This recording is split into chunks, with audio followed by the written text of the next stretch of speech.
respected guests, ladies and gentlemen. My name is Dr. Ndubisi Mokolo.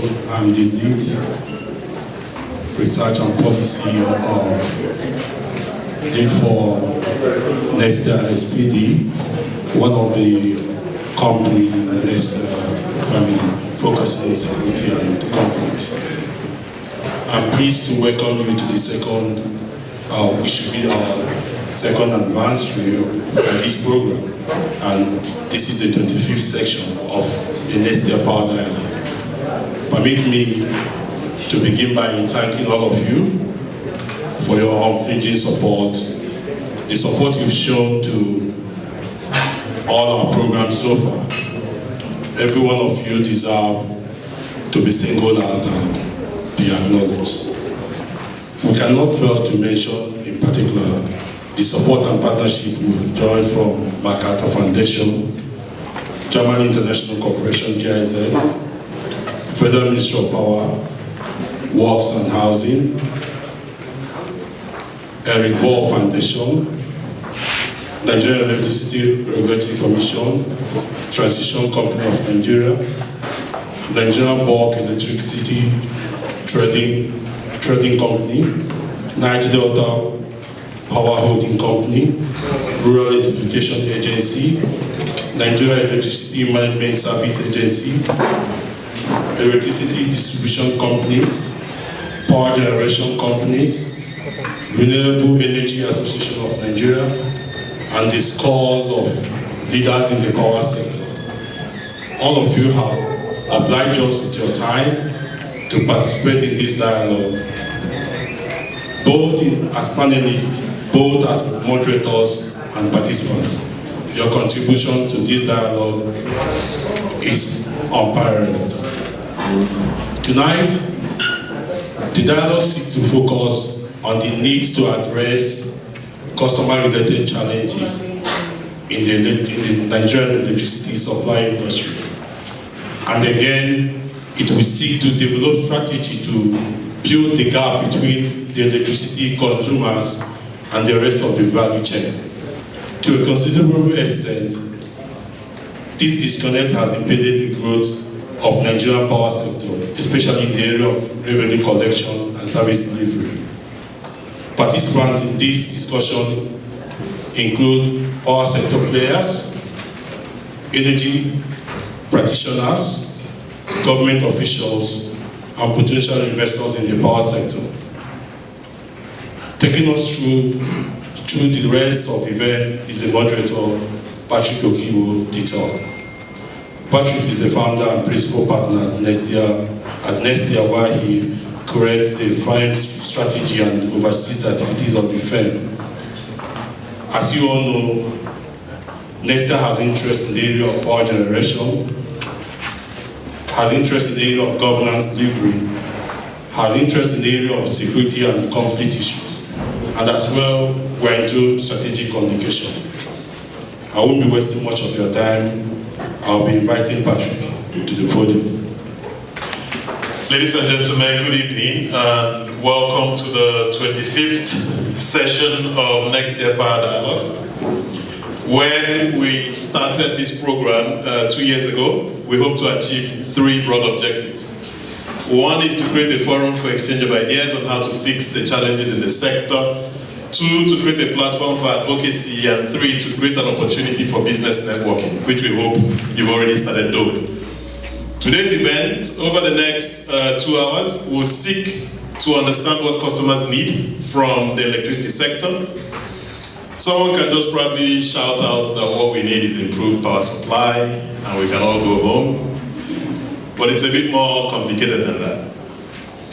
There's no gainsaying that electricity customers are pivotal to the success of the sector, yet there are many issues that irritate and frustrate Nigerians about the sector more than things that give them joy.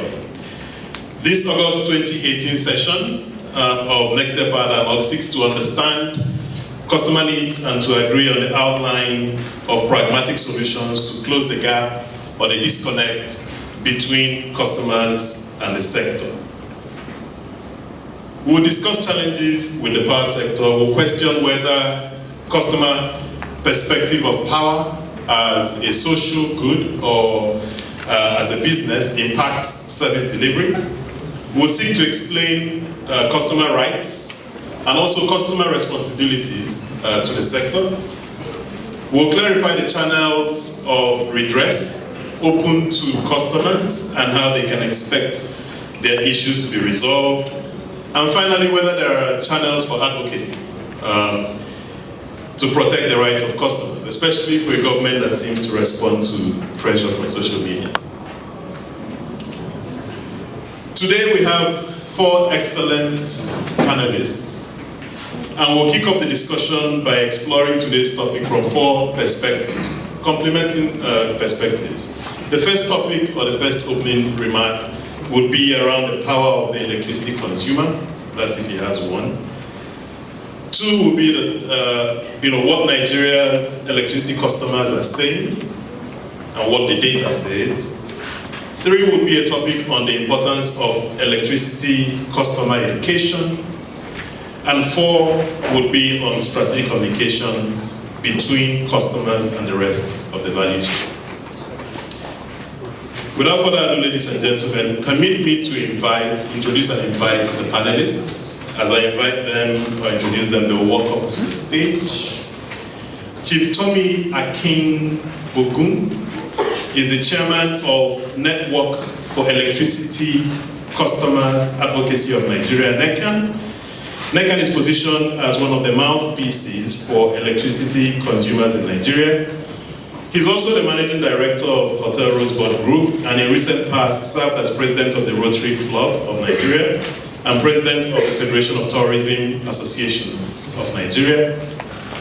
The only problem I see with his career is that he graduated from University of Ibadan instead of University of Nigeria, but we shall forgive him tonight. Ladies and gentlemen, a round of applause for him as he walks up to the stage.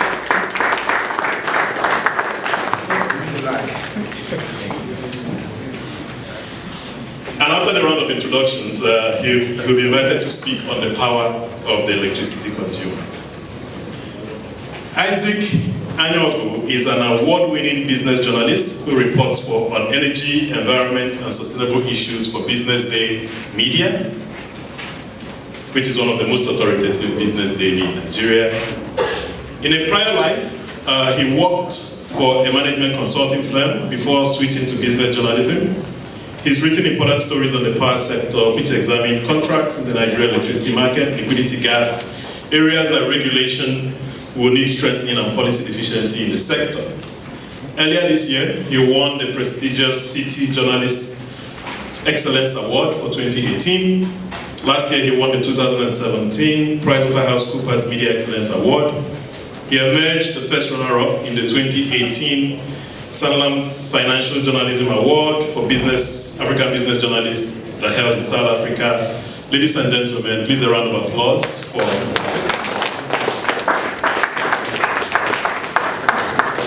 Later on, he will speak on the power of data and what Nigeria's electricity consumers say. Ifeoma Malo is the country head for Power Africa Nigeria, which is a global campaign for market development for decentralized renewable energy as the fastest, most cost-affordable way to achieve universal energy access. Ife is a lawyer by training and also the CEO of Clean Technology Hub, an energy innovation center for research, development, demonstration, and incubation of clean energy technologies in Africa. In a prior life, she worked as special assistant to the Minister of Power on energy policies, regulations, partnerships. She's a Cox Scholar, I hope I got that pronunciation right. Desmond Tutu Fellow and a Dwight Eisenhower Fellow. A round of applause for Ife. She will speak on the importance of electricity customer education. Last but definitely not the least, probably even the most important person on the panel, Mrs. Olufumilayo King is the head of Customer Service Group at Kaduna Electric. She had previously worked in MTN as a customer service rep. She's also has a bachelor's degree in economics from Ahmadu Bello University. and a master's degree in business administration from the Nigeria Defense Academy. She's an Oracle 10G certified associate and a member of the Nigeria Institute of Management. Ladies and gentlemen, a round of applause as she approaches the podium. Subsequently, she will speak on strategic communications between customers and the rest of the value chain.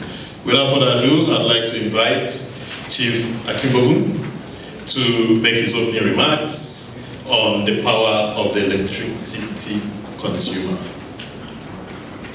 I am not a person that knows how to follow protocols. Fortunately, I'm the first one, so there's no protocol to follow. I had to lead by actually following, leading with the protocol. So please, if I am not following protocols, permit me. The powers of electricity consumers in Nigeria.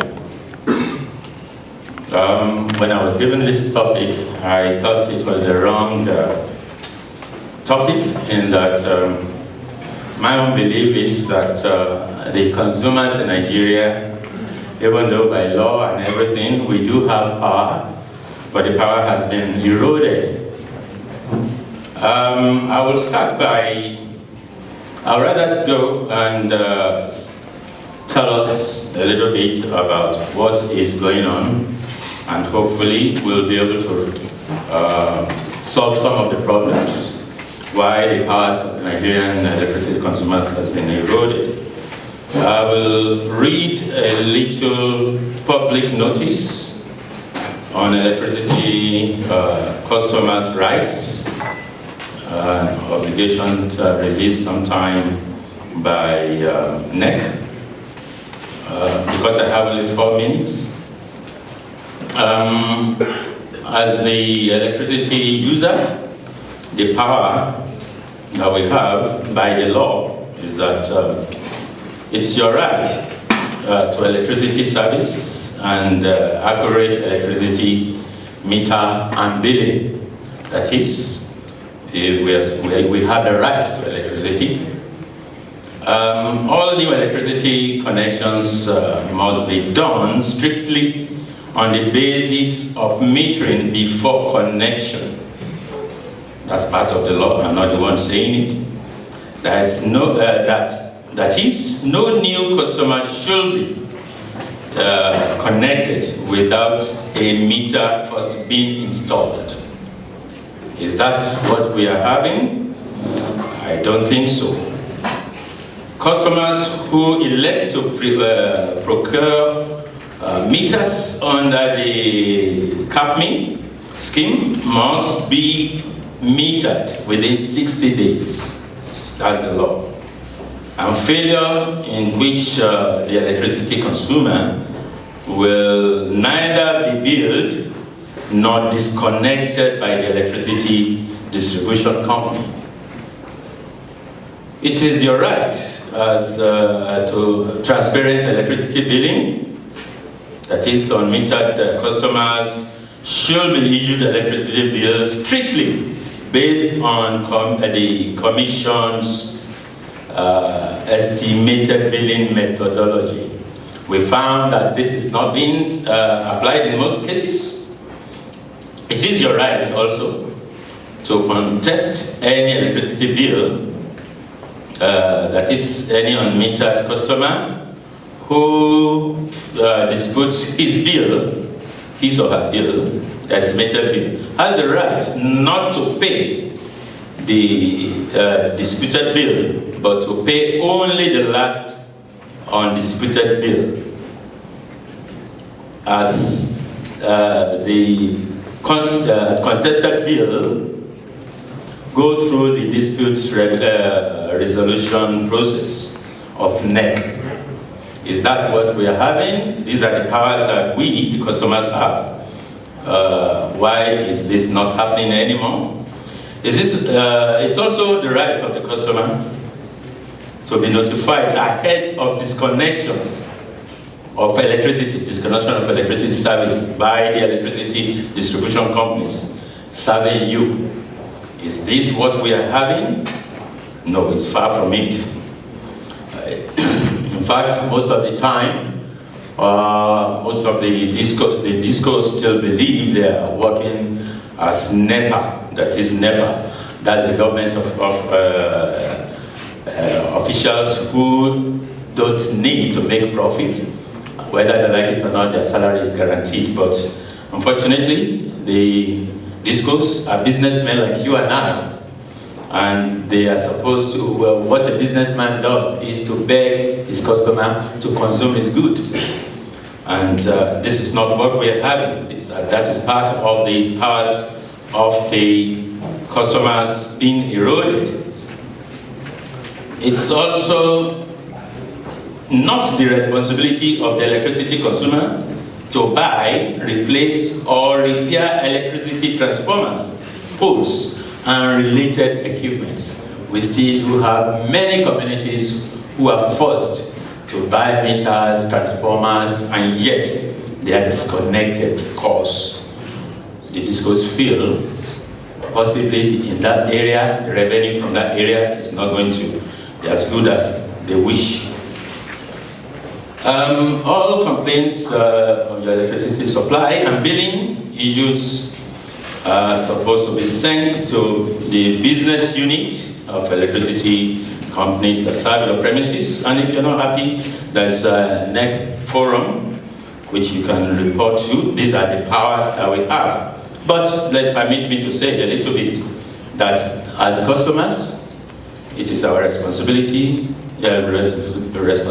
to pay our electricity bill within the time stipulated. Ensure that you get your receipts, bills, so that if there's any dispute, we are supposed to keep those notice and use this to make sure that we can have fair deal. The problem of the consumer, a little bit, because I think limited time. Recently in the news, there was an issue, a publication that was it just disco, or some of the discos are threatening to down tool, that they were not making profit. And we, the customers, are asking, how can you not be making profit when from we've got, let's say, 180 million power-hungry people, and you are supposed to supply electricity, and you're supposed to actually make changes, because what we found is that most of the discos are operating the old system of NEPA.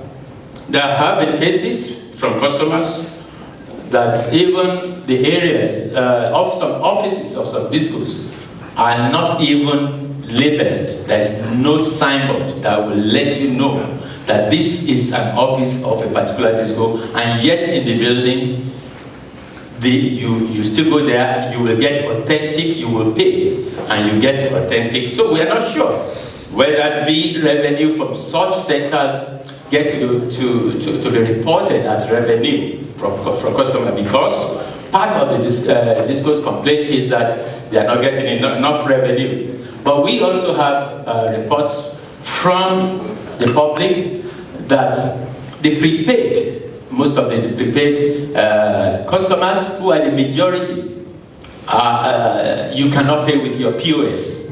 You have to pay cash. And when you pay cash, we know what can happen with cash. It's either not getting to the discos themselves, or it's getting to them and they're not reporting it as revenue.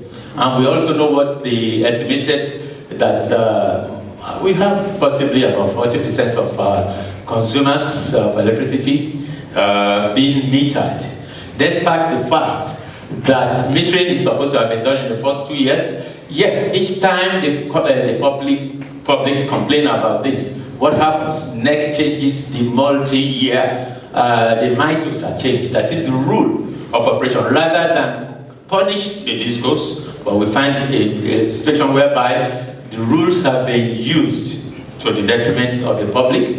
A window that says that minor review can be introduced to adjust bills have been used twice in a year to result in about 120 to 150% increment in electricity within 13 months.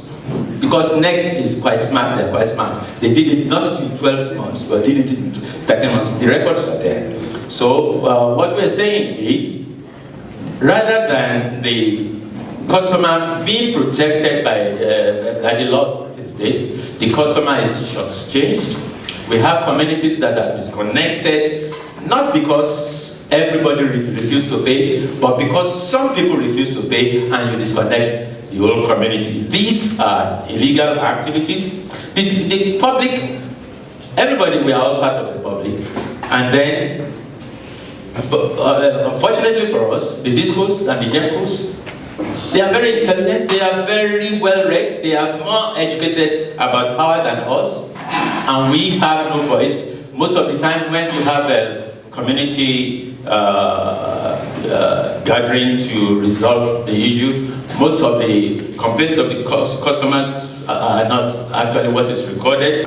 The public has not been properly protected, I'm sorry to say. I'm sure people from NEC are here, and they will be able to give us more information. I'm quite happy that the Minister of Power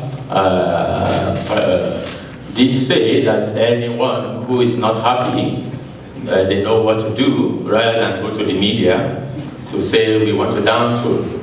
It's not a matter of we want to down tool, it's a matter of I want to down tool. If you are not efficient, you cannot expect to make profit.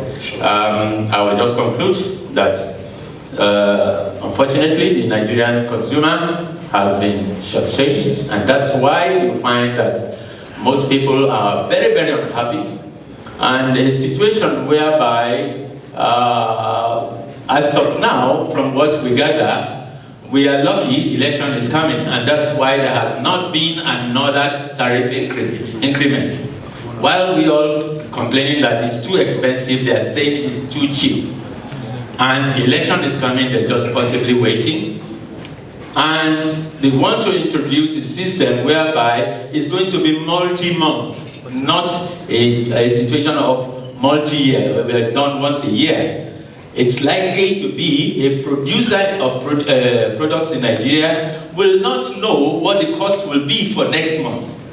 So how are we going to now compete with the productions of goods and services in Nigeria with the international community? How can we export our agricultural products or whatever we manufacture, cars and everything? With this, I think NEC has a lot of things to do to correct all the ills. Some people were the ones that sat and represented the government of Nigeria. All of us represented us. And they gave the discourse the right to, if they want to return their the license, they will get back the license fee after use. I wish you and I, we all wish that if we buy a used car, and then after 5 years we are not happy with the car, we can take it to the dealer and say, please give me my money back. Thank you with this. This is the picture of it. Thank you very much. And moving on real quickly, I'd like to invite... No, please, you wait until the question and answer time, please. Okay. We move to the next panelist, Isaac Anyogo. He is going to present on the power of adequate data and what do Nigerian electricity customers say.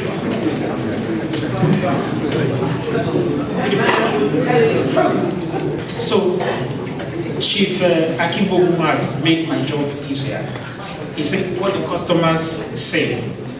So, everything he has said about the rights and duties, the rights of customers, just switch it the other way and just say that is what the customers say. I can just go and see that. All right. Now, assuming you are a person who gets your rocks off by seeing a large crowd of people suffering. Maybe you are the person who delights in the misery of others. I would just encourage you to take a trip to any of the customer service centers of one of these 11 discos, I'm sure you have a fun field day. Yes, because really that is where misery lives. You hear complaints, you hear customers who are agonizing. If I want to write the best human interest stories, I don't need to beg anybody for, can I talk to you? No, all I just ask is, sir, what is the matter? And I get an earful. Sometimes I get material enough to write the entire newspaper. So you agree with me, there are really serious challenges with the electricity sector in Nigeria. But I'm asked to talk about what the customers are saying.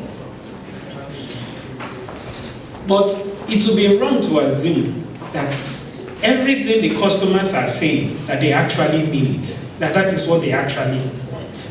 I'll give you a simple example. The customers say they want regular power supply. They want 24 hours power supply. But I have been with a few customers who stayed and watched power for 12 hours. And then they get worried. And then they're asking, why are they leaving the light this long? Something is wrong. So whether we like it or not, the average Nigerian power user wants the power to go off at a particular time. You may disagree with me, but I'm going to give you the raw fact. I'm going to tell you as it is. If the light is on for a whole day, he gets worried. Journalists, I talk to people, I'll just tell you what they say, that's all. He gets worried. The reason he gets worried, two reasons. One, it is what he will get as bill at the end of the month. Because he could be asked to pay for an entire year's use for that supply he gets in a month. If they leave this light all through today, would they not punish me for 1 month and just take the thing off? That is what the electricity customers are saying. Another issue is estimated billing. 90% of the complaints in any disco customer service center is on unestimated billings. So the electricity customers want to be billed for what they are using. However, they also want to use power at a very subsidized rate. And don't blame them. It's because the politicians go and campaign. And when I get into office, I will give you power. So they expect it as a social service. For some of them, they say there isn't much dividends in this democracy. So when they get power, adequate power, they consider it as one of the benefits of it. So if you want to end it, then you must start seeing power not as a service, but as a business. Another issue is, where we may not often talk about this, but indeed, the military, the police, naval officials, all our security agencies, they use power. They think they are rendering you an essential service. As such, they should be exempted from paying for power. But that is their average mentality. Why do they think so? This is coming from the previous NEPA arrangement, where some cadres of service personnel are exempted from paying for electricity. In fact, this is part of their benefits. You get to a certain cadre, the government takes care of your electricity. Somehow, that mentality trickled down, and they expect that because they are in uniform, they are fighting to protect you, the least you can do for them is give them free power. That is what they are saying. They are saying a lot of things which time will not allow me to go into. But let's get to the other part of the matter, which is data. But data is important. In fact, you cannot plan effectively if you don't have the right data.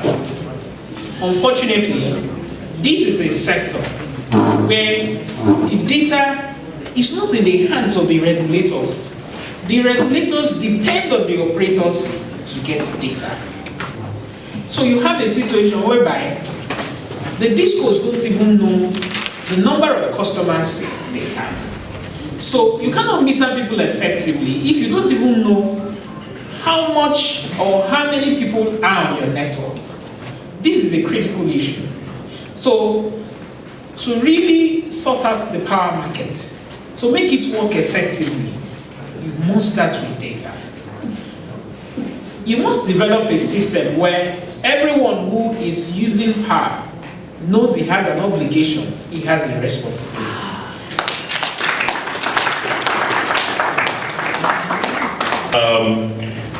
I'd like to invite Ifi Malo to speak about the importance of electricity customer education. A round of applause for her.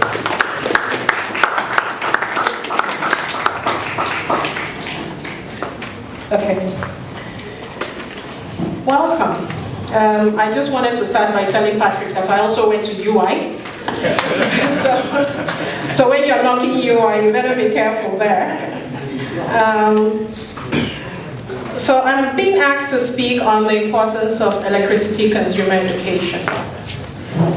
In fact, you can sort of turn my own topic around, following what Isaac has said, to what customers don't want. So what is it that customers don't want? And this has been the bulk of work that myself and my team have done over the past 8 months, traveling across the country, doing a lot of community engagement, talking to people in rural, deep rural, peri-urban communities, across cities and communities in Nigeria. There are 4 or 5 basic things. They don't want estimated billing, especially for those who live in peri-urban communities. A lot of the deep rural and the last mile communities we have visited want power for the first time.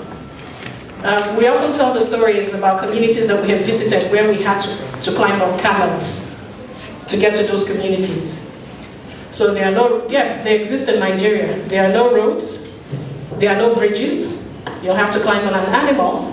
First time ever I did that in my life, to get to a community that you want to actually go service. Completely cut off from civilization. People don't want a reliable power supply. They want to be able to plan based on the supply that they get. Almost everybody we talk to who's grid connected or on the grid talk about the antiquated billing systems that we have in Nigeria. So that has been referenced here a lot. Estimated billing, antiquated billing systems, people having to go to their discos to go and queue to pay because the networks don't, like they can use QuickTeller and stuff, but sometimes those things don't work. A lot of people want power for productive use. We've been amazed about how, because a lot of the work we do at Power for All is driving off-grid renewable energy. We've been amazed about how much people tell us about if they had power, what they could do with it. And I'm going to be very short because I'm almost done. I think a lot of the conversations that we're going to have here will be interactive and we can answer questions in detail. But I want to talk about a gentleman that myself and my colleagues working in the Renewable Energy Association of Nigeria encountered in 2016. I call him Musa. We missed our flight and Habib and Sheikh Wadaju and I were going to Kano. So we had to go by road. On the stretch between Katsina and Kano, middle of nowhere Katsina, stood a gentleman. First of all, what actually struck us was the amount of cars that were parked by the road. And if you know that stretch of road, you know how dangerous it is. So we thought that there was an armed robbery or kidnapping going on along that stretch, and that was why people were waiting. Well, it turns out that there's a gentleman, a Malam, what we call Malam in Nigeria, that has sort of figured out his own business model. He wasn't waiting for the discos or the GECOs, or waiting for us to sort out Nessie and figure out how we're going to get supply to him. And that stretch of the road, like I said, middle of nowhere, no communities, you couldn't see any houses. He had managed to build his own solar kiosk. So, and this was the era before everybody had a phone bank. Remember, it was 2016. We stopped the amount of people charging their phones, because if you're going from Abuja, Kaduna towards Kano, at some point your phone would die, except you had a power bank. So he had his phone charging business there, had his freezer where he was selling zobo and kunu and mineral, and of course, being a Malam, he had suya, right? So there was a huge party going on by the side of the road, in the middle of nowhere, Katsina. And he was charging everybody who stopped at that side of the road. In 2016, he was charging them 300 naira per hour to charge their phone. Yes, you could take it or leave it. You could drive all the way to Kano with an empty phone bag, trusting that God would protect you if anything happened. So of course we stopped. Now I want everybody to please bring out their phone and help me do this calculation, because I want you to see the opportunity and what customers like Musa can do if they had electricity 24/7. He told us that he averages 11,000 naira a day just on phone charging. So he did not count the zobo and the kunu and the mineral or the suya, right? 11,000 naira a day. Now he also told us that the only time he leaves that vicinity is when he goes for his Friday prayers. He and his brothers go, they close down and they go for their prayers and come back. So 24/7, except for Friday, a few hours he's there.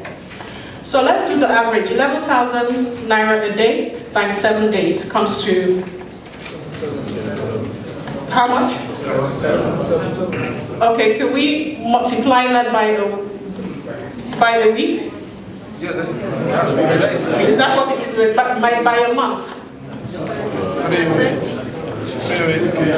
300 and... Please, how many people are legitimately earning 308,000? We're not counting the suya and the zobo and the mineral that Musa was selling on the side of the road. Is everybody with me?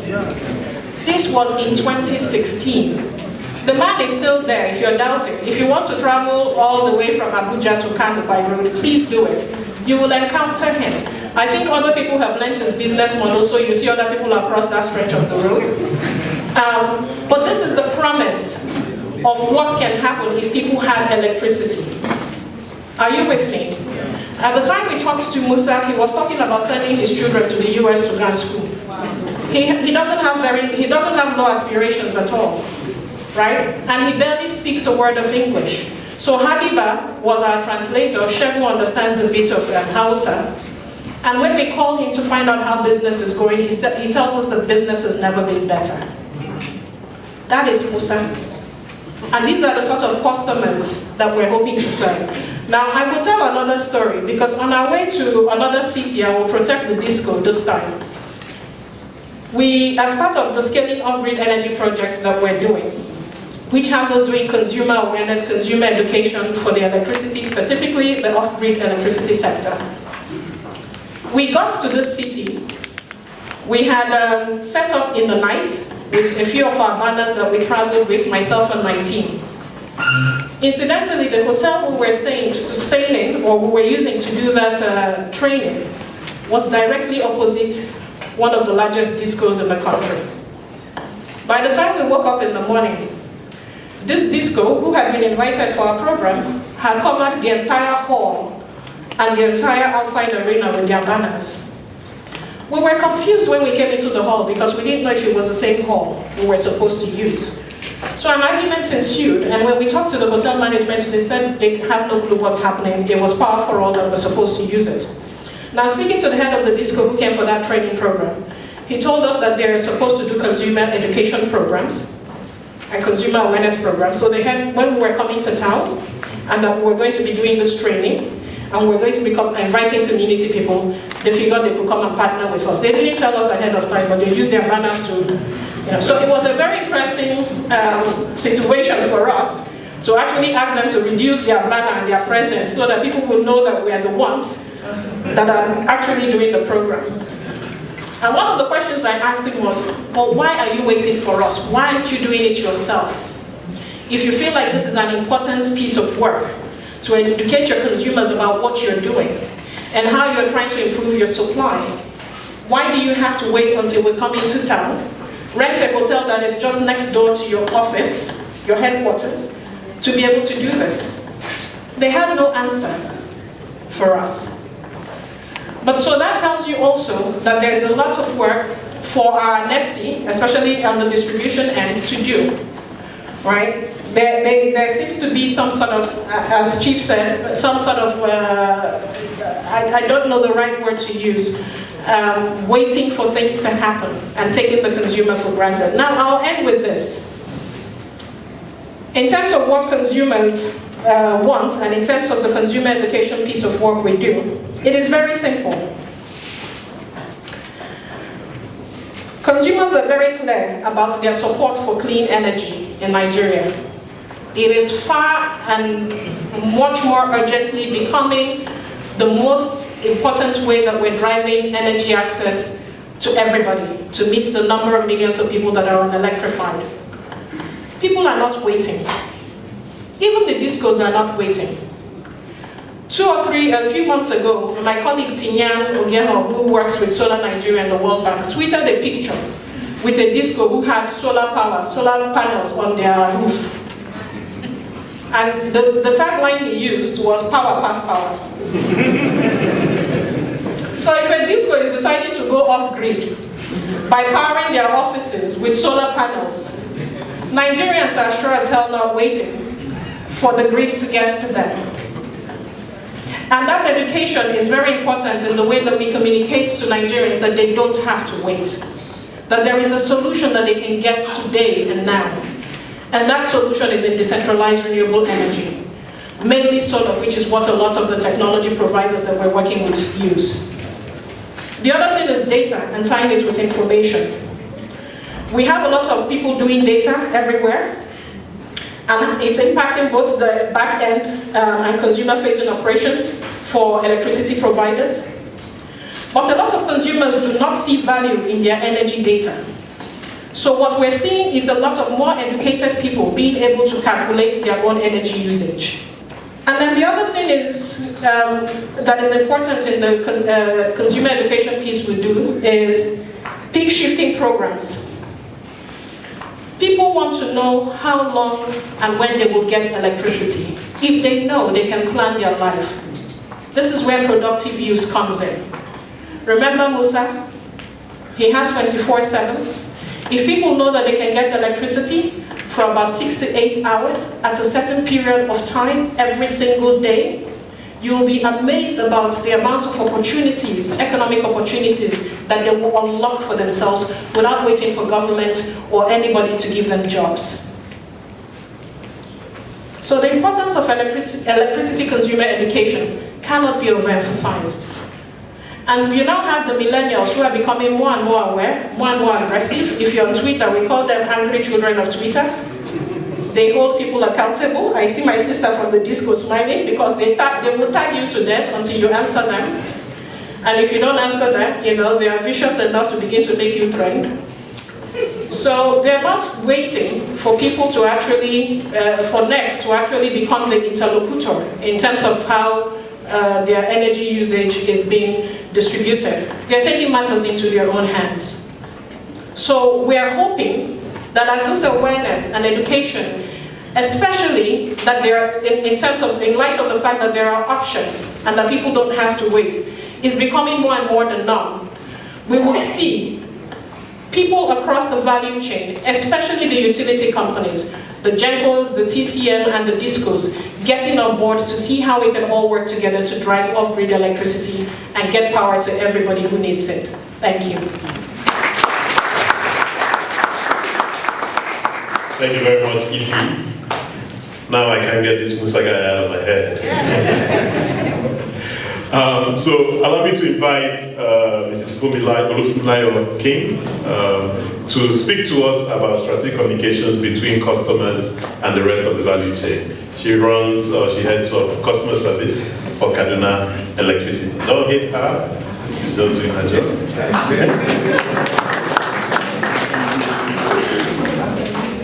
Good evening, everyone.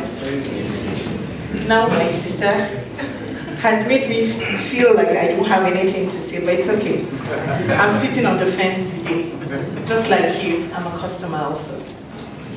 And fortunately, I also work with the disco. But believe me, the kill is the same on both sides. And I can only tell you because I'm experienced and because I understand from both sides of the coin now. It's not been an easy task since we came on board in 2013. A lot of the activities have been government powered and we're still regulated by the government. Is this a plus? You would ask tonight. Chief Ajibo said something, and I'll go back to it. He said, the salaries of these people who work with the discos, right, depend on the liquidity of the customers. We all know the Nigerian factor. How many people really pay for electricity? It's difficult. Reason being that during the elections, a lot of stories are told. A lot of people are given promises that cannot be reached. And at the end of the day, the discos are left on the fence to figure out how they supply this energy and how they make their collections.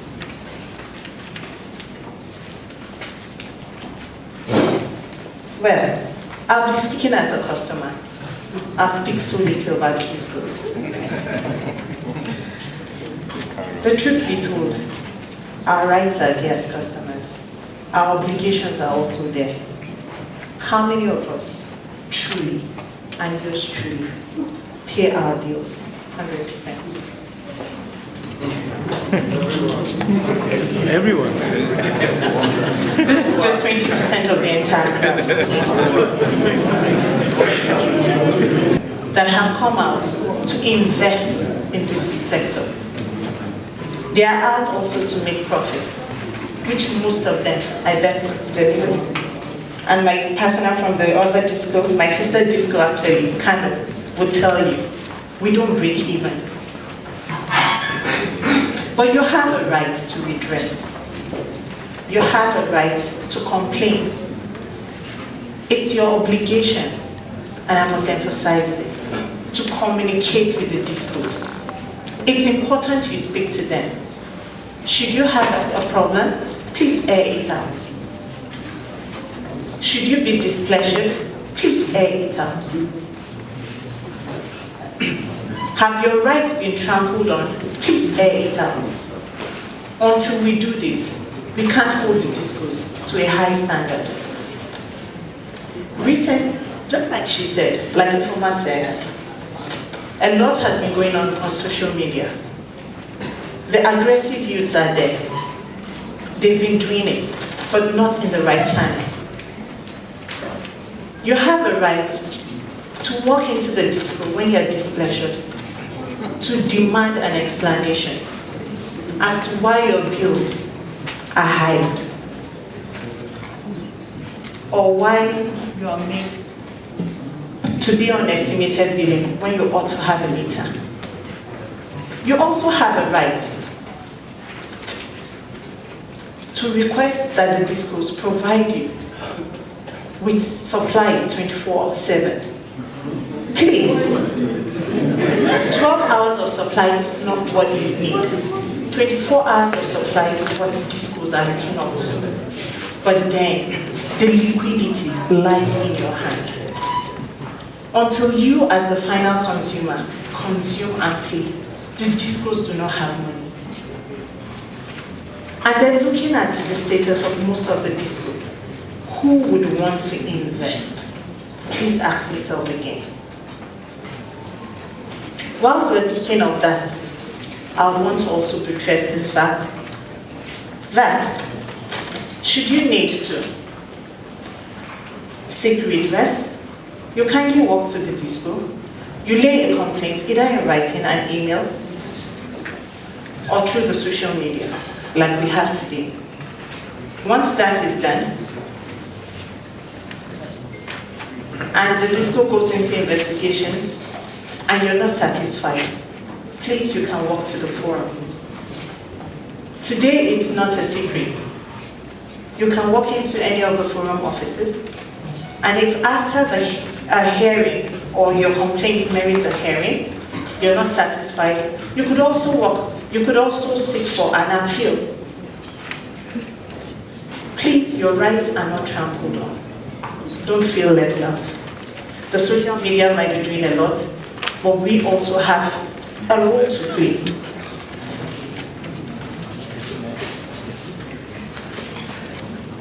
Looking at the power sector, you would understand with me that there's a lot of theft, there's a lot of vandalism, there's a lot of non-payment, there's a lot of energy non-conservation. When you walk to the Nextier joint, at broad daylight, his supply is on 24/7, and he wants to pay you 1,000 naira for supply. Please ask yourself, how would the DISCOs break even? I'll leave you with these questions, because I know you have many more. Waiting for, which is let's engage with the panelists. But permit me to ask them a few questions and then we'll turn it over to you. Chief, when you were making your presentation, you said that you reeled out all the laws, the powers of the consumer, but then ended it on a low note when you said that we don't have a voice. But isn't it civil society that should put voice to what government has already put in law? And isn't that now a failure on the part of civil society, which you happen to be part of? Yeah, thank you very much. You want me to respond? Yeah, the public, we are the majority. The politicians are minority. The president is only one man. He wishes well. The politicians might even wish you better than you think. We are the majority. But what you say belongs to everybody eventually belongs to nobody. Because nobody is really there to protect it. Now, let me just tell you our own experience in the network for electricity consumers in Nigeria. I am a hotelier. I just happen to be president of the Federation of Tourism Associations of Nigeria, and the electricity bill was a major thing and it was killing our hotels. So I went there, NEC function, and possibly because my voice is very loud, I made some points, and then the chairman of NEC, Dr. Amadi, said, yeah, I think we have within this group an opportunity to form the voice for the consumers. And he gave us like 24 hours to organize ourselves, just like you and I. That's how we all went to the location. And we formed, they gave us the terms of reference and we started working. And in the terms of reference, they said they will assist us in the first 1 or 2 years, to have offices in 6 geographical zones in Nigeria. They even called the press, well there and everything. And I called they made me the chairman on that day. I called my member and said, this is an opportunity, let's sit down. We started working 2 weeks. We said we need a head office, they said they will fund the head office for us and assist us to establish. On the television and everything. And 2 weeks of day and night working, we went back to the same chairman of NEC. He said, I am sorry, my commissioners did not approve it.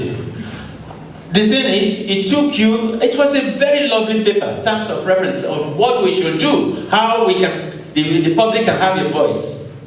And you picked people from the public, and we started working, and you said, sorry, my commissioners. How did that document get made without the knowledge of your commissioners? So what we have is, to be sincere, the civil servants, those who are supposed to serve the public, they don't serve us well.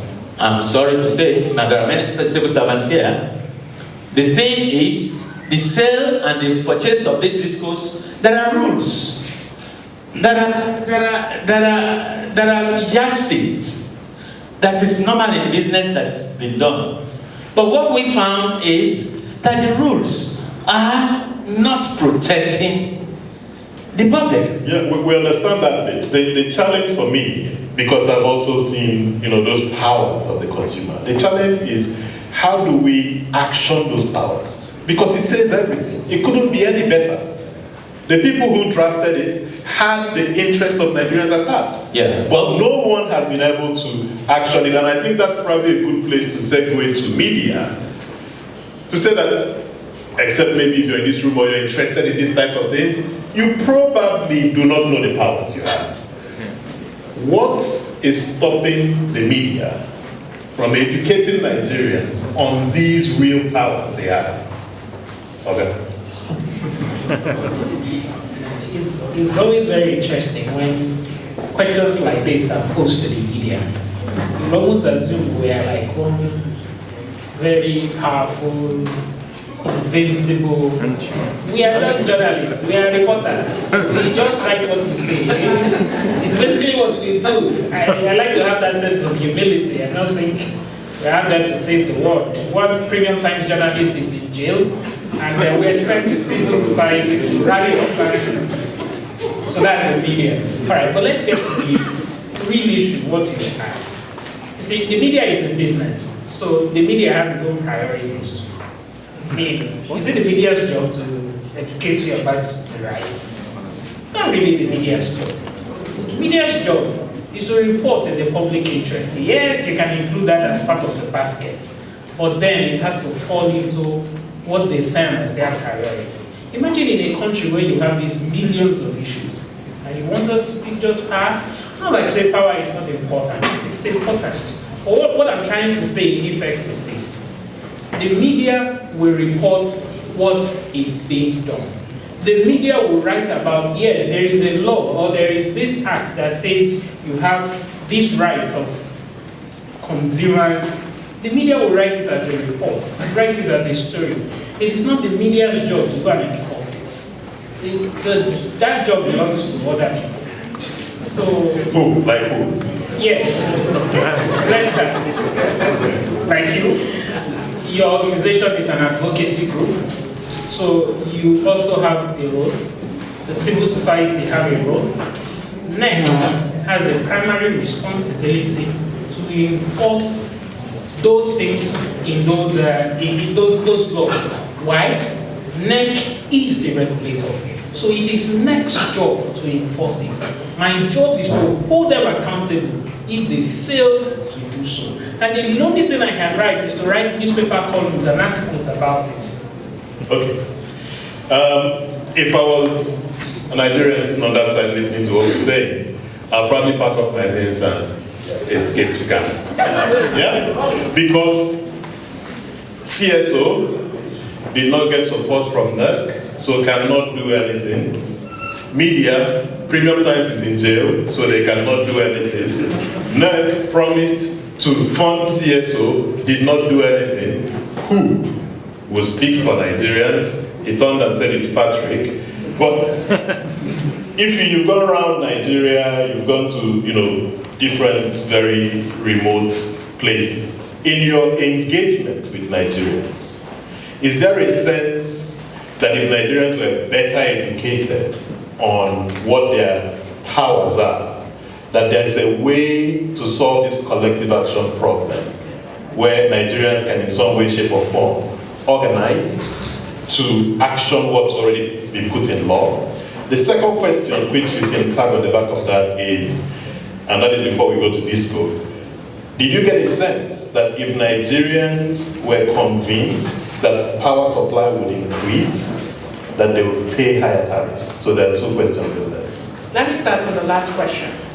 You know, there's always this dichotomy that people have about ability to pay versus willingness to pay for electricity. I will say this, I mean, and I have members of my team here. I don't think there is any state or geopolitical zone that we visited where people said, if we had power, we can't afford it at this rate. None. I'm being very honest with you. People were saying to us, if they had it, they would start. I mean, you know, we have mini grid developers here. They can actually testify to that. They are charging more than what you charge on the disco end. I mean, the mini grid developers, yes, and customers are paying. They are not out of business. If Ifeanyi Olajaka can build 13 and 14 mini grids and is planning to build 50 more, there's something he's doing right. And he's building them in communities that have never been electrified. So these are communities that ordinarily the discos would neglect. And they're paying more. And they are paying 3 or 4, in fact, what am I saying, 3 or 4? 40 or 50 times more than what you would ordinarily pay to a disco. So what is he doing right in his own business model that the discos can't get right? That's the question, that's the key question, and it's me turning that question around. And that's something, that's a conversation we must continue to have with the discos to put them in check, because I haven't met anyone who said, if you give me electricity, and I have constant electricity or reliable electricity, I will not be able to pay you. In fact, what we have seen is exactly the reverse. You give it to them, you're seeing all sorts of new cottage industries and new businesses taking off. To your other question, I think your first question on, what was the first question again? Can you, if we give them information, is there a way for them to organize and solve the collective action problem that media and CSO is not able to solve? I will give you, you know, like, so when Chief was talking, you know, I sort of was a bit surprised that he left something. I don't know what happened with, you know, Amadi's neck and his commissioners and you people. But honestly speaking, if it was me, they gave this neck and to run. The government, everybody would have heard it by now. You understand? Because I would not be waiting for, I don't even want NERC to fund NECA. That's almost like taking a bit of your autonomy from you, especially if you want to hold them accountable. Go out and look for funds.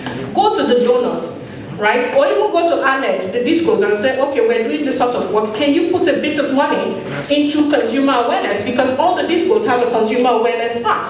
And actually raise money for yourself. This is such a great initiative. It's the first time I'm hearing about it. So you and I should sit together and have a conversation about how to drive this forward. Because it's not something you should be waiting for NEC or government or Ministry of Power to do for you. And there are slush funds around where people are looking for how to get consumer education down to the grassroots. Patrick, your question is very apt. If people have that information, they'll be doing a lot more. The question is how we message it appropriately so that people don't become, you know, there's a lot of hunger and anger in the land.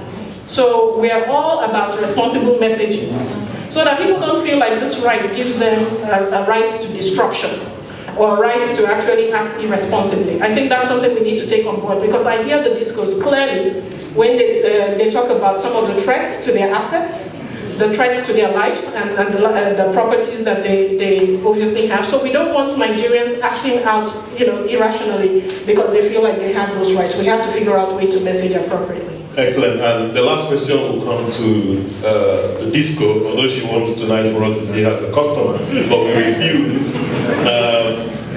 One of the questions that I'm sure is, you know, troubling many people in the audience is, why do we contribute estimated billings? Why do I pay for CAPME and I'm not able to get meters? You said you're going to meter, why haven't you metered? You say you're not making money, but you will not put your accounts to public scrutiny. Why should we trust you? Okay. This is an all-in-one question. And I think when I'm done, we'll just close the night. Well, you've heard it all this evening. Civil servants do not serve it, yet it's discourse. You are not educated, it is discourse. I want to tell you something, the truth be told, and I shared it with someone this evening. We've been doing a lot of engagement. Maybe it's not enough. We're willing to do more. We've been partnering with Nextier. We've been partnering with ANED. We've been partnering with a number of Nigerian electricity supply industry participants. Until our customers are educated, until they understand the value chain, they would not yield. I put it to you. I run in a franchise state where I have Kaduna, Sokoto, Zamfara, Kebbi. Do you know what it means to go into the slums of Rigasa, if you've been to Kaduna before, to educate them? They would not pay as little as 1,000 naira. You need to get the clergies to really talk to them. You need to get the support of other institutions to drive the message home. I did 60% recently in Zaria. Could you ask me why? I had an engagement where the emir of Zaza had to sit and educate the people on the fact that this is a supply which we only distribute. We do not generate. We're not putting transmission cost into consideration here because we sell at half the price. But yet, we still want to live apple for water. You've asked me a question, Patrick, and I'll put it back to you. When I come into Rigasa, I'm tempted to engage, but if I engage, I'll eat into your time because you've skillfully tried to dodge all the questions I asked. please put your questions in. But I'll leave it to the audience because I don't want to take your own time slot. If we have questions, I see a hand behind here. I'm a senior seller who is very patient. I fry yams on the street at the corner to where I have my abode. I am a vegetable seller with a 60-watt bulb over my stand. So, as a suya, by the side, I have the vegetables that I sell mostly at night because my suya and the vegetables go pan. If you understand the dynamics of my marketing to sell my meat and nutrition through the vegetables, because I buy a lot of my fresh vegetables from the farm using a 60-watt bulb. Sometimes, because my business has been improving, I managed to rent a better person in it. Small generator. Is there a question in there? Is there a question? Okay. A better person, which is my backup, but most of the time it is 85% of my electricity supply because my business is Sure. Yeah. I rely on electricity that is provided by the discos. My question is, one, understanding the dynamics. I went to secondary school. Understanding the dynamics of venture finance. The discos were unbundled. The production companies were unbundled from NEPA, Yes. or what people call ECN. Yes. There were liabilities. And then there were opportunities. And in terms of venture capital, you inherit. If you can help me to get to the question, because others need to get to their question. Please, another 30 seconds. Okay, the question is, what do customers need? All we need is electricity. Thank you very much. No. Electricity. Why can we not get electricity? Because, with all apology, as a suya seller, all of you sitting there, they are talking grammar to me. Why cannot I not get electricity? It is because they are talking academics. Okay, thank you very much, sir. I have to move to the next person. Actually, I was very interested in what she had to say because she said a lot of things that are similar to what I had in mind coming here. But one thing she did not mention is order. Order. She said it in other ways, but she didn't mention order. Like law and order? No, like orderly supply of electricity. If I'm going to have 6 hours of electricity, I want to know the particular 6 hours I'm going to have that electricity. Now, data about electricity consumption is difficult to collect because electricity supply is chaotic. There is no order. When order is achieved, we will not have an evolution in productivity. We will have a revolution in productivity. So you cannot come here and tell me the ability of the customer to pay is in question when you have not supplied the goods. Supply the goods and the ability of the customer to pay would more than triple. Thank you very much. Now, I want to give an answer to the disco, just one answer, because she left us with questions. As long as the customers are not breaking even because of the chaotic supply of electricity, the discos will not break even. Thank you. Hello, my name is Engineer Abdulash. I'm from ICRC Infrastructure Conceptual Regulatory Commission. This year we undertook a monitoring visit to GENCOs, one of the GENCO.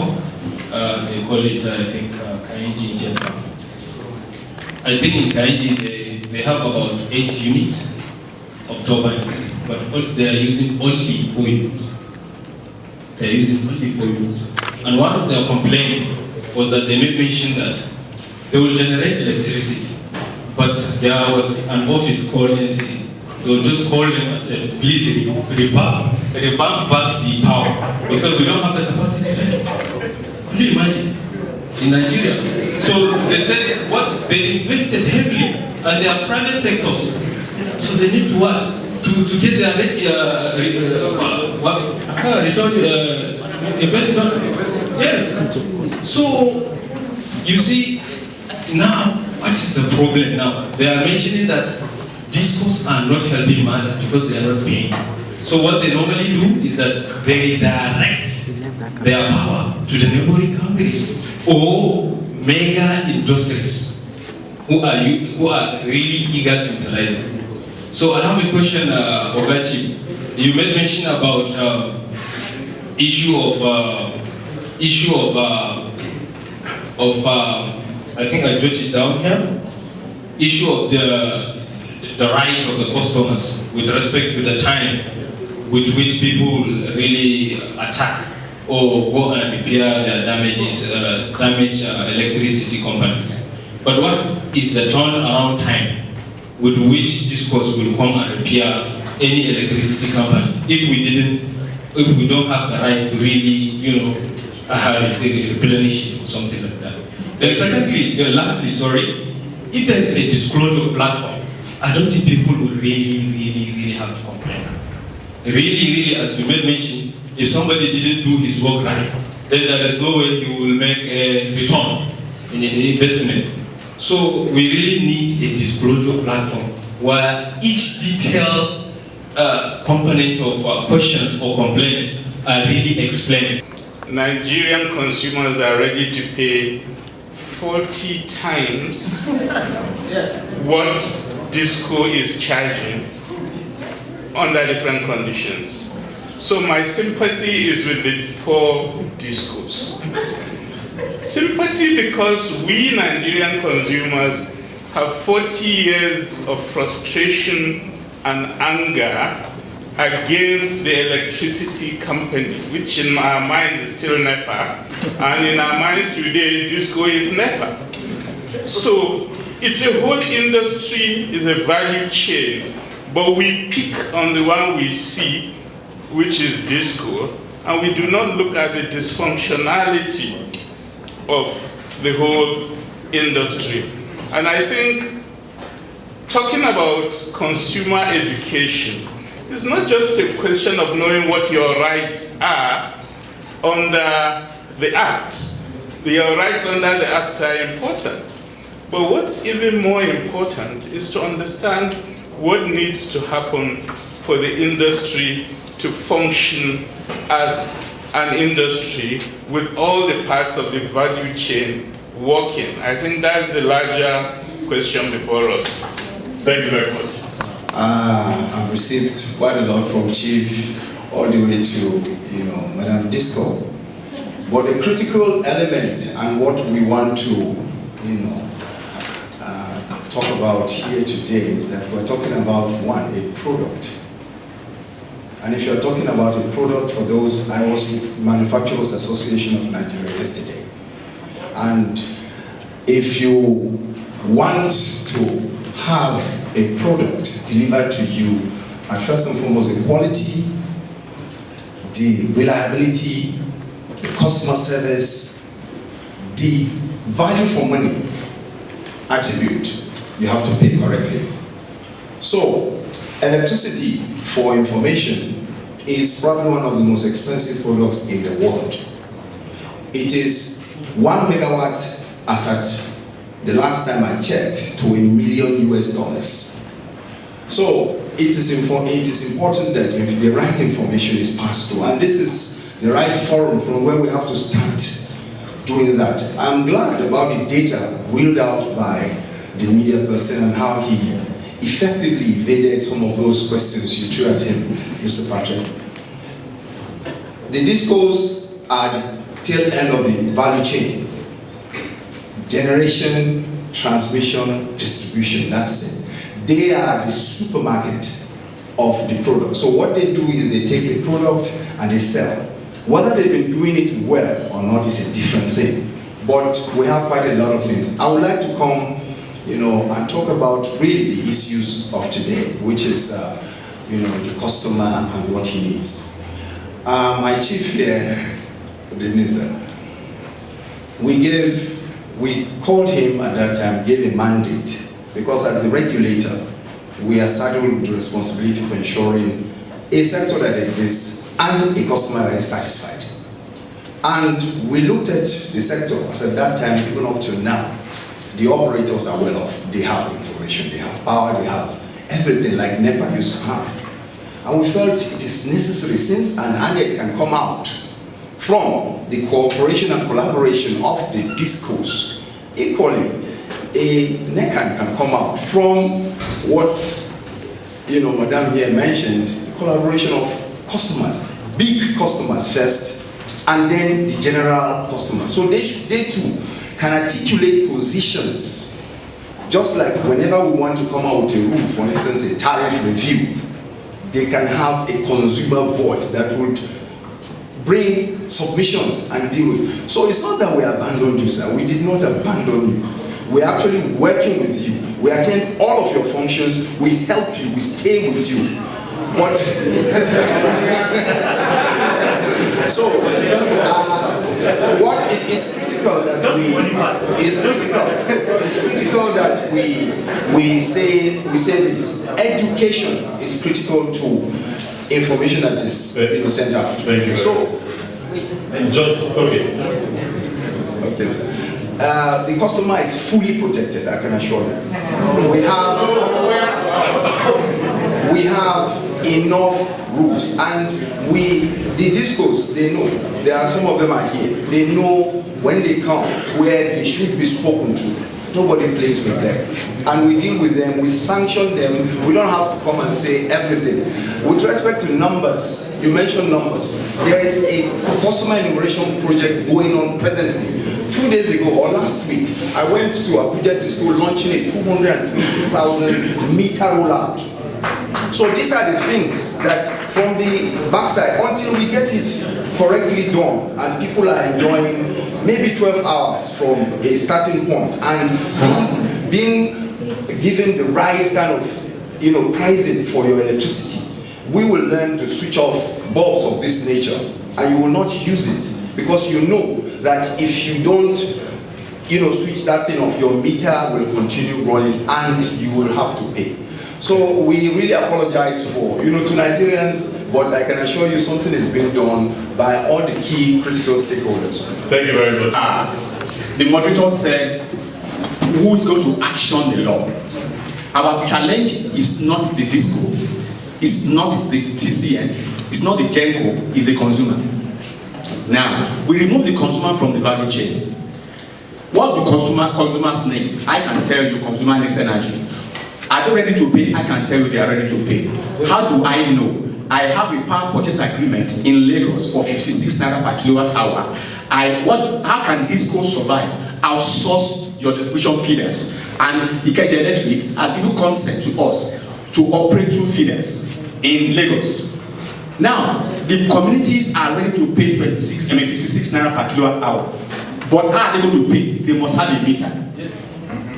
We are giving them meters. The transformers that the Discos have cannot survive, cannot be enough, because out of 28 transformers in a place, 12 are being shared. So we have put 10 there. They are there right now. Thank God NEC is assisting us with that. NEC has rolled out 4 good regulations since 2012, but how many of us are reading? We had to bring out the eligible customer. We started with a better, we gave it to them, they said we want it. Eligible customer came up, we gave it to them. Now on metering, Discos are saying they don't want it. Everybody is saying they don't want it. The consumers say they want. We organize communities in Lagos, CDA by CDA. Give me 500 consumers, I'll give you meters. They are organizing themselves. I came to NEC. Can I? They said no, go and meet the maps. Maps, I organize with maps. They are there. Knowledge is power. Let us educate these people. We can talk from here till tomorrow. I was at Wapik. I told them I'm not coming back because whatever it is you say is not going to happen. We've been at this thing for a long time. Nobody believed Disco, especially Ikeja Electric, can give out anything. Sir, we have it. I was with Nigeria Power today. They are giving us power. In a way, the industrialists are signing PPA tomorrow. Sir, knowledge is power. NPDC and the rest, they are there. NEC is very cool. They have given us some, but we don't read the laws. Okay, hi. Good evening. My name is Sadiq Mohammed. I'm the head compliance at Kano Disco. I just want to help and maybe clarify a couple of questions that were asked of Madam from Kaduna. Regarding information on supply. Personally, as a customer, I think it's a good thing. As a customer, you need to know when you're going to get power. But the truth of the matter is, from perspective of the Disco, most of us will tell you that if those people know that there's not going to be power in this area, what happens? They'll go and vandalize the transformers. That's the truth. Yeah. We lose so many transformers this way. That's one. And I think my brother here mentioned very important things. Education is key. I don't think we should look at journalists or the Disco or NAC. This is our responsibility. Everybody in the entire sector. That's the truth. Excellent. Until we actually do that, we will not move forward. Okay, in terms of audited accounts, I think there was a question that was mentioned. You see, it's simple. He said it. We don't read. We actually don't. Go on the NEC website. Our audited accounts are there. Yeah. You know, so you can go on the NEC website. I think it's nec.org.ng. .gov.ng. You can go and have a look. It's there. I just want to also touch on a couple of things. I'm really interested in this correlation between give us power and we'll pay. I think it sounds very simple. But, you know, coming from a Disco, honestly, I'll tell you, I'll give you 2 examples. In Kano Disco, we thought, okay, we brought in 100,000 meters. Where should we drop these meters, right? Should we just sit in our office and actually wait for people to come up, apply for meters? Then we thought the strategy would be to actually meter a cluster such that we can actually easier to monitor and also assure our revenue, right? In Kabuga area, my head customer service will tell you that we metered over 12,000 customers, right? Simple, give customer a meter and everybody's happy. They pay and you go home and you're happy. But it's not the reality. We need to change. Within a matter of 3-4 months, over 40% were bypassed. Okay. And also I'll also use the example of Kemi under Kaduna District. This is an area actually that has excess supply. I don't know if there's anybody from Kemi here or from Kaduna. They will tell you now, they've actually got more supply than your average Nigerian. And the truth of the matter is, up to 23 hours. And the truth of the matter is, we need to change as Nigerians. We need to be honest with each other in terms of payments. So personally speaking, I think we need to take a good look at ourselves and tell ourselves the truth. Excellent. That's one. Thank you. Let's take one from them. Just want to correct a few things. First off, I'm very quite disappointed that the journalist will tell me his job is only to report. Because if you look globally, the job of a journalist is actually to bring data and information to people, to chase stories. You can't just report what is there, we see it. If you put 20 newspapers in front of you every day, all of you have the same headlines. It's infuriating. But let's go back to the issues we have to discuss here in the past. Anyway, like you would notice, for like 5 years I've been paying 65 naira per kilowatt hour for my power. I've never had, I've not had the gen in 5 years. So that, supports what most people are saying. If you go to a place and you're almost guaranteed good power supply, you will pay for it because any calculation you do anywhere else, you always pay less. What's the structure that's giving you power for the last? Solar. Yeah. But it's a mixture of solar and this very big diesel and gas gen. Tri-fuel gen in the United States. So that's by the way. But to come back to the issues of the Nigerian power sector, I have been developing a power plant for 6 years. I haven't attained financial close. And the major issue we have in Nigeria is, from all the discussions we've had tonight, everybody says the customer has this right for this, the customer has this right for that. But we overlook what the GenCos have to go through to get the power. The discos don't have a product to sell, the GenCos don't work. They are the ones that produce the product. And you have in Nigeria today where they say we should come and generate power at 7.5 cents. Everyone here in the sector will know what I'm talking about. In civilized, advanced, first world countries, the cheapest amount you pay for power on average is 12 cents, that's the US. 12 cents, and you know how advanced the US is. You know how competition laws work there to get to an average of 12 cents. But here in Nigeria, we are being forced to accept a PPA of 7.5 cents, or if not, find your customer outside, which is fine. The eligible customer directive has been very good, I will accept that. But the infrastructure that we use to get your power, generate maybe in the Niger Delta region to get to a big, manufacturing company in Ota, is simply not there. It is difficult to do that. And if you have that kind of structure you have in Nigeria today, it's difficult to accept some of the things I've heard on stage today, knowing fully well that the GenCos are hampered. And I'm talking about the new guys. Maybe the old guys with the PPA structures they had was not effective. But you can't expect anybody new today coming in to put in billions of dollars to accept 7.5 cents. And that's one.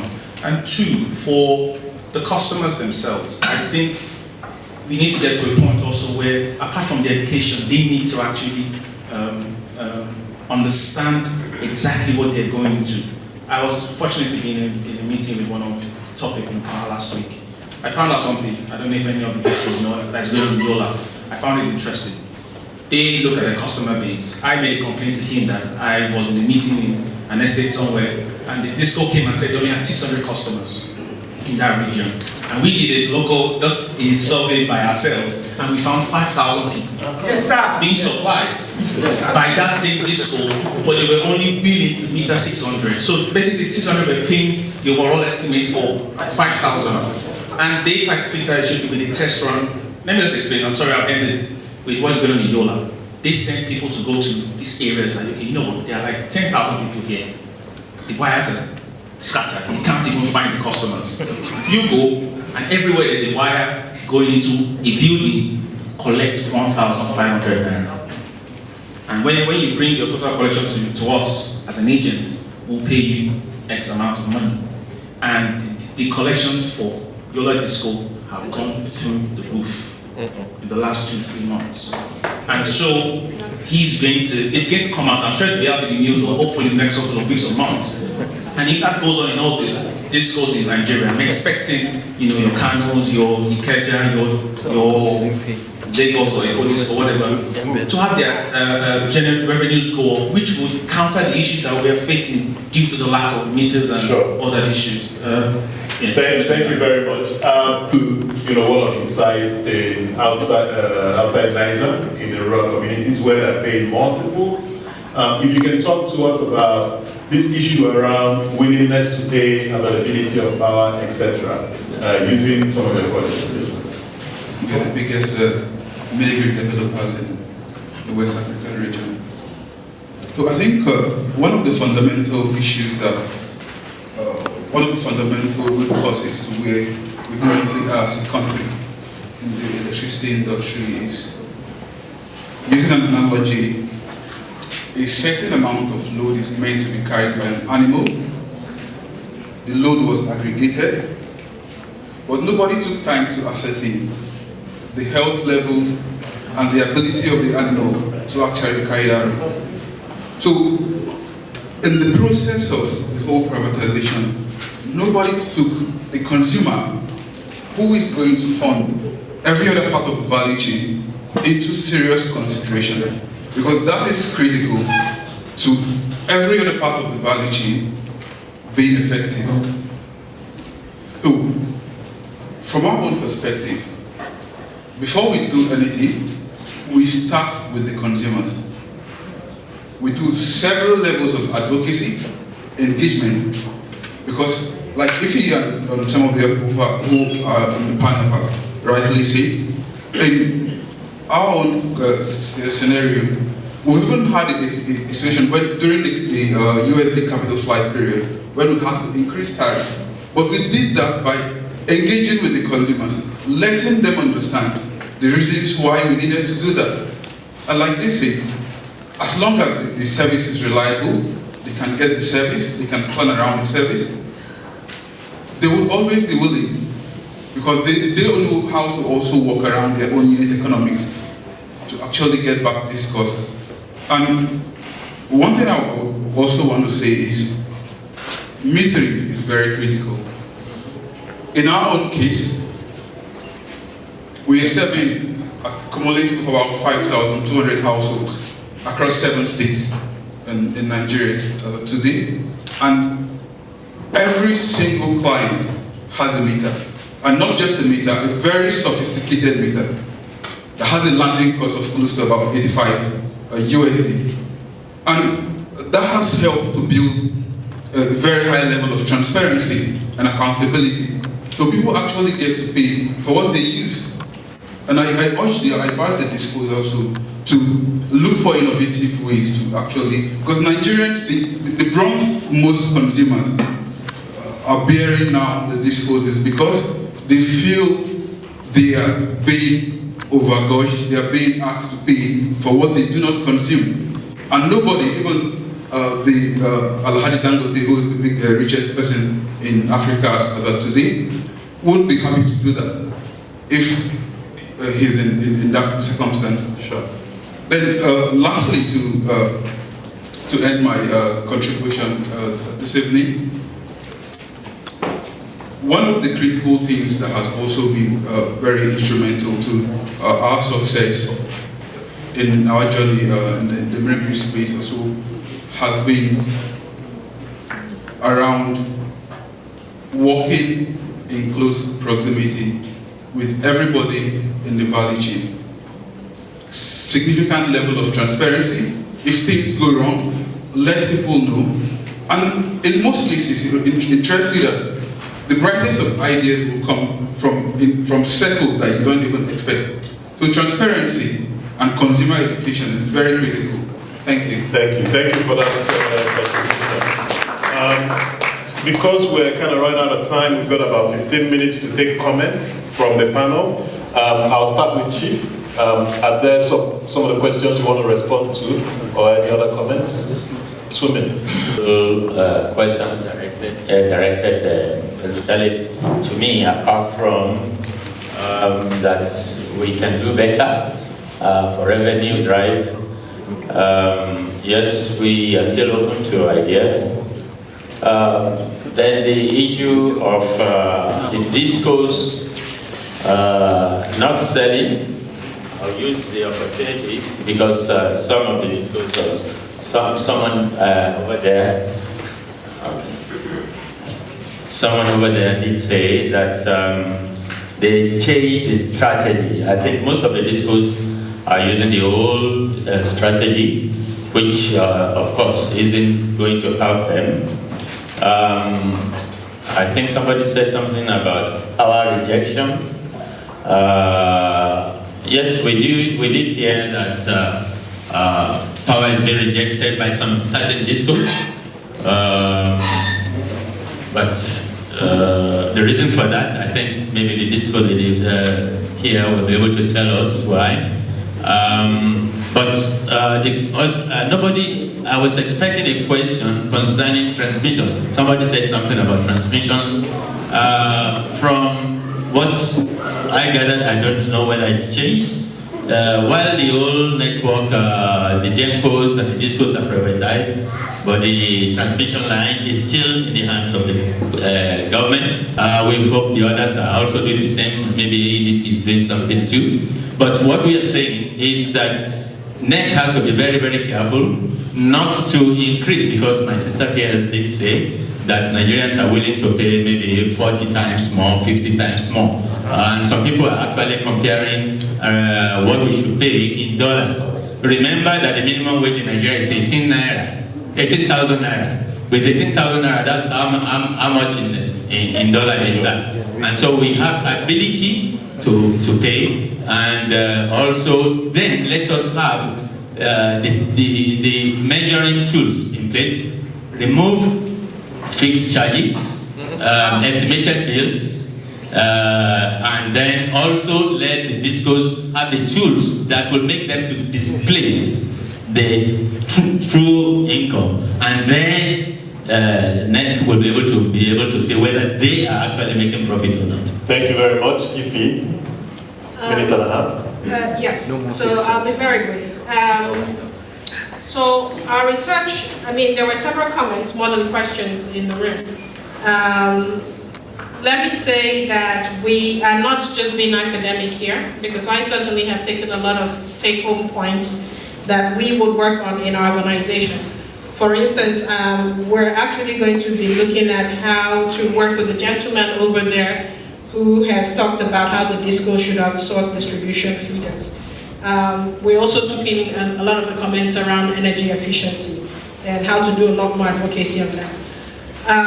But one of the things two things I wanted to mention very quickly is that our research and our data, as we've traveled across the country, has shown that control over energy usage is one of the most important values for energy consumers after monetary savings.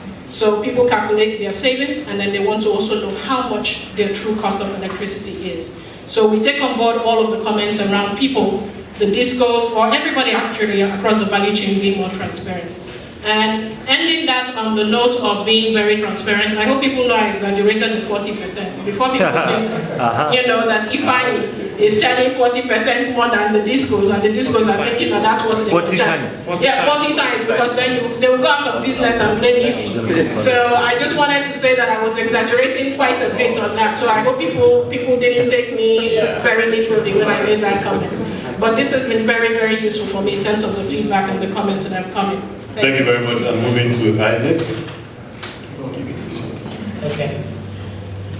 Okay, so I'll start by responding to the gentleman who made a comment about media's role, the role of the media. Can you? Okay, great.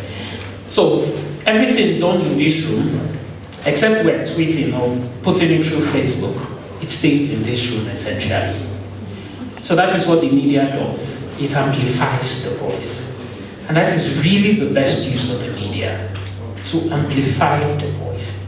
So when I made my comment, I was it was a comment based on appreciation of our role. It is also being modest and not thinking, yes, it is you have to. Some journalists go out with the impression, somebody does something and you say, don't worry, when I write it in the paper, you will see, that impression is wrong. It's not the journalist's job. His job is he amplifies the voice. He talks to you. And when I say reporting, data is included. We meet everybody who are involved in the issue and write about it. Now, this part is talking about solutions. So one solution, take away from my discussions with those who are practicing in the sector, this is what is required.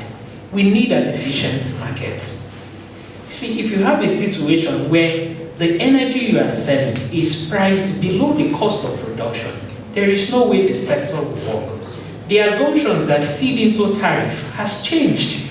For example, when the tariff was initiated in 2013, it was based on exchange rate of about 190 a dollar. Dollar is over 300 now.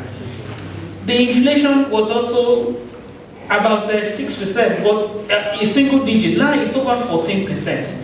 Gas prices was at 2%, was at $2 per scone. Now it is over $4. So if the assumptions that feed into the tariff has changed, it is only logical that the tariff itself will change. So the effective solution will start from having a power market.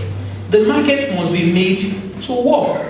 And this is what every government, this is the balance the government will strive to achieve. In an economy where 6 people are entering extreme poverty every minute, you cannot charge the true cost of electricity. So what is the balance government has to seek? Subsidy. This is what is done in other countries, not really subsidy. What the government has to do is, for example, create a commercial paper, create a bond. Have people pay, yes, what looks like a subsidized rate. But over time, you ramp up the cost. Because you have sold a bond, people buy into that debt.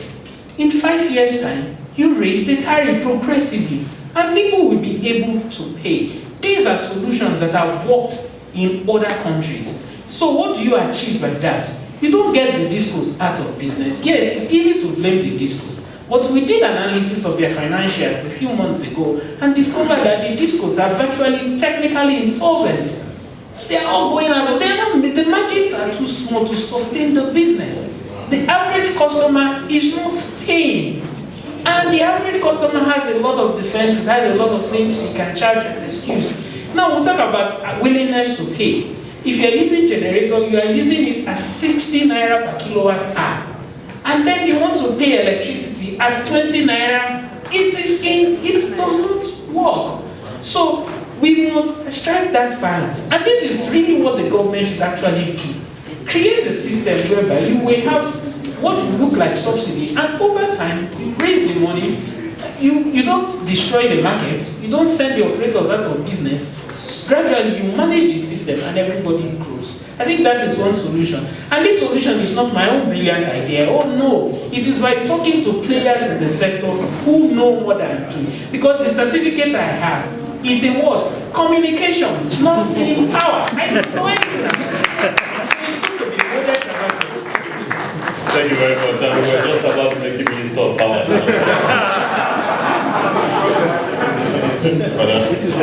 Thank you so much. Mr. Isaac has done so well. He has spoken well, but I just need to, but I need to buttress this fact. Sincerely, everything in the power sector talks dollars.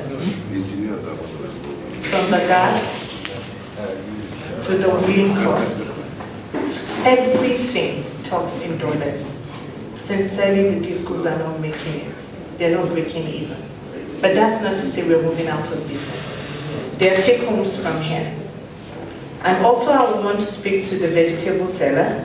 NEC is doing so well also. At the moment, there's a map project ongoing. It will be rolled out really soon, pretty soon, hopefully by the 1st of January 2019. It's a meter asset provider scheme that allows you, as a customer, to buy your meter and pay over a period, say about 10 years, which is convenient for every customer, right? Then there's also the PIP project. Like we said, we have not read, we have not researched, and even as consumers. Please do, so that we can be informed, okay?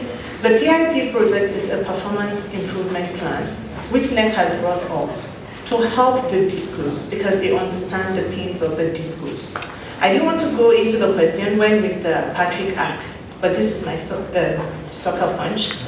I really want you to go spend time, invest time into researching about the power sector, and you would understand the pains of the disco. But we will continue to do our best in engaging our customers. And also, to Mr. Abdullahi, sincerely, the capacity is there, but the availability is another thing. Yes, we have 7,000 megawatts. As at yesterday, what the discos could get was about 2,684. And then I'm in a center, I'm in a franchise state where I can only supply 80% of what I have received. I can't give what I don't have. We're looking forward to having 24 hours of supply, but please, you also need to partner with us. Thank you. Thank you very much. We'll begin to wrap it up, but let me say we've done this Nextier Power Dialogue now for 25 sessions. Wow. And we're beginning to think that, we would like to know how this is working for you, and ways that we can improve on it. So you've got a white sheet of paper. If you can do us a favor and just critique us, so that we can come back better, for you, that's one. As I wrap up, I'll ask Emeka to come up and give the vote of thanks. But there are a number of things that have been shared, and let me see if I can kind of wrap them up. There's some discussion about customers should read. That's true, we understand that. But for people who are, 6 of us going into extreme poverty every minute, I don't know how much room we have to be reading. Someone needs to read and interpret it for the people. And some of that work will be done by firms like ours, but also by the discos and every other person in the value chain. There's some talk about, the discos have published their financials, we know where it is. But what we're saying is that those who want to come to equity must come with cleaner hands, and that more effort must be made, because we're all in this and we're all sinking together. Let's make no mistake, the sector is about to die. And we all have to do a bit more to share more, open up more, so that the people will see that where the pain is and they can support the sector where they need to support. Can we charge true cost in a country in extreme poverty? That's a big discussion that needs to happen. And how we navigate that, given our experiences with subsidies, etc., is a very delicate balance that needs to be achieved. People want control over their usage and how much they're paying. Discos, let's look at what we can do with the MAP project that's out there. And see how to, and even in doing that, invest in sophisticated meters that will prompt when there's an attempt at bypass. It's unfortunate we don't have enough time. I would have asked Benita to talk a bit about the work they're doing in our area, but catch him and let him share some more information on that. Some idea we've been toying around with in the firm is there an opportunity to push more, to reduce cash payments for electricity usage. So see if there's a way to move more towards electronic payments to create another trade, of payments, and that will help the discos come with cleaner hands to this discussion. But I liked what the gentleman over there said about organizing ourselves. Media can't do much.